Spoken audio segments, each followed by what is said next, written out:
Well, we're nearing the end of a week filled with uncertainty for thousands in northern Arkansas. Thanks for choosing us as the ones to trust. I'm Jurnee Taylor. Our team at Channel 11 is constantly working to provide you with the very latest. And behind me is everything we know up to this point surrounding the timeline of the recovery process. And here's a look at the latest outage map, where over 16,000 people are still without power. That's mostly in Benton County, where 4 tornadoes were confirmed to have touched down. In that county alone, 14,000 people still do not have electricity. And we're following new developments after reports of a lineman being killed while trying to restore power for those up north. Right in Benton County, the coroner confirmed an out-of-state worker suffered a heat-related cardiac event and died. No word on his identity, but reports indicate he was in his mid-40s. And FEMA officials spent the day in Rogers for a closer look at the homes and businesses that were destroyed. During a press conference, officials confirmed that Governor Sanders is requesting federal assistance from the White House. In the meantime, FEMA assures they're taking action where needed. And we're going to continue to, again, work with the state, work with the local communities that were impacted to understand what their resource requirements are and ensure that we can support that in the best way possible.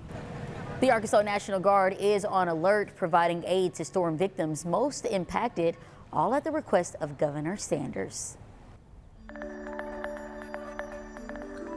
Well, good afternoon. Central Arkansas meteorologist Nathan Scott out there. Today, we've got a mixture of sun and clouds. Temperatures are climbing up into the low 80s for the most part. 82 in Little Rock, 78 in DeQueen. You notice thicker cloud cover into Oklahoma and Texas.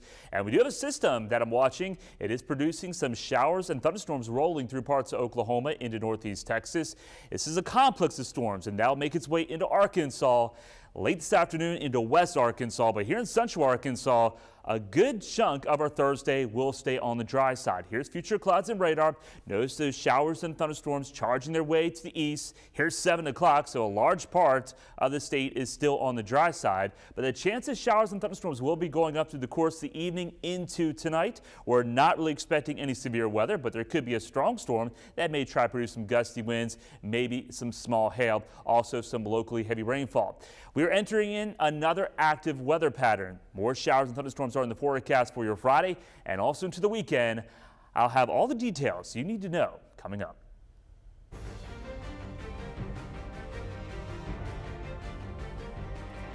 The jury in Donald Trump's hush money trial continues to deliberate amongst each other to decide the fate of the former president. CBS's Michael George is outside the courthouse and brings you the very latest.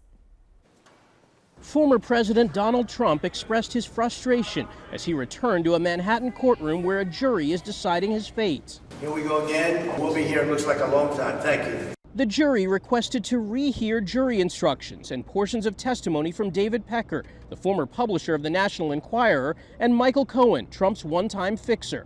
That includes accounts of a meeting the two had with Trump in 2015 to discuss an alleged catch-and-kill scheme to bury scandals ahead of the 2016 presidential election. Testimony of Michael Cohen and David Pecker, they're key witnesses in the case, and they want to make sure that they got it right. The presumptive Republican presidential nominee is facing 34 felony counts of falsifying business records. Prosecutors say he tried to conceal a repayment to Cohen for hush money paid to adult film star Stormy Daniels. The former president denies any wrongdoing. The judge in the case, Judge Juan Merchan, is rereading some of his 55 pages of jury instructions because in New York State, the jury isn't allowed to take the instructions into the deliberation room. It would be hard for anybody to remember elements of 55 pages and then put the facts sort of in there during their deliberations. I wonder if they will ask for yet another, because there are several different complicated elements here that one would hope they would get really specific on. The jury is comprised of 7 men and 5 women, including 2 lawyers. To find Trump guilty, the jury would have to reach a unanimous decision. Michael George, CBS News, New York. Well, new at noon, words from a top Israeli official warns of continued military action against Hamas and says tensions could play out through the rest of the year. That announcement comes amid more fallout, with the latest being from Israeli forces, who confirmed a successful attempt to seize a corridor along Gaza's border.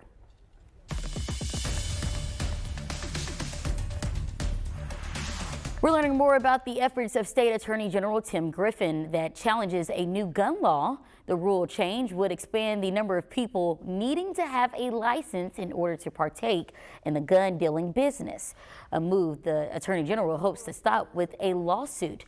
But an Arkansas judge decided to remove the state from those legal efforts and transferred the suit to Kansas. The future of a casino in Polk County rests in deciding which developer group can and will snag the fourth and final gaming license. Gulfside Casino Partnership is one of those groups, and they spent their Wednesday trying to convince the Racing Commission why the license should go to them. In their presentation, they unveiled a plan to spend more than $400 million in Russellville with hopes of showing their dedication to the community. We think that merits our consideration and is superior, frankly, to anything that's been offered by any other potential applicant. So we're really excited about that. The decision on who gets the license comes down to the county judge. And as far as support, he says his interest is elsewhere.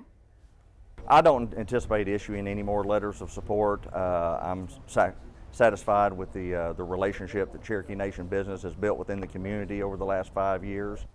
Now, neither group has applied for the license yet, but both say they plan to do so before the deadline on June 11th.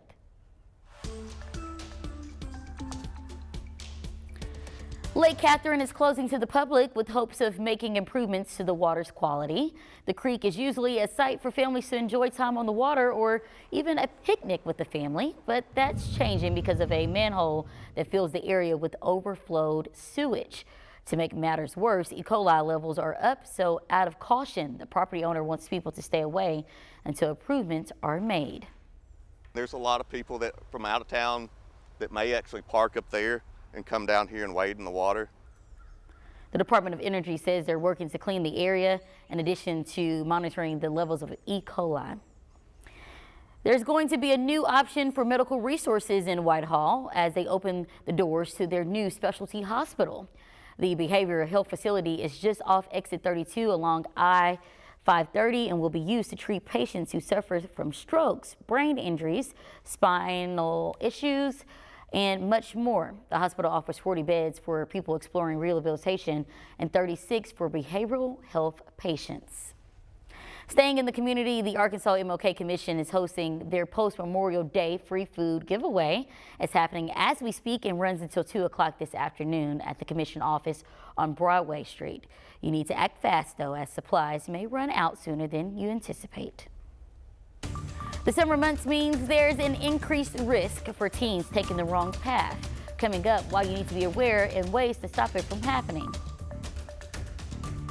And it's primarily dry out there right now, but the chance of showers and storms will be going up for West Arkansas later today. And everybody here in Central Arkansas, look what happens. That chance of rain really skyrockets on Friday. Not a washout, but certainly want to keep that rain gear close by.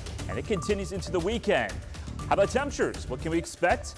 I'll have more on that information and also talk about how much rain we could see coming up.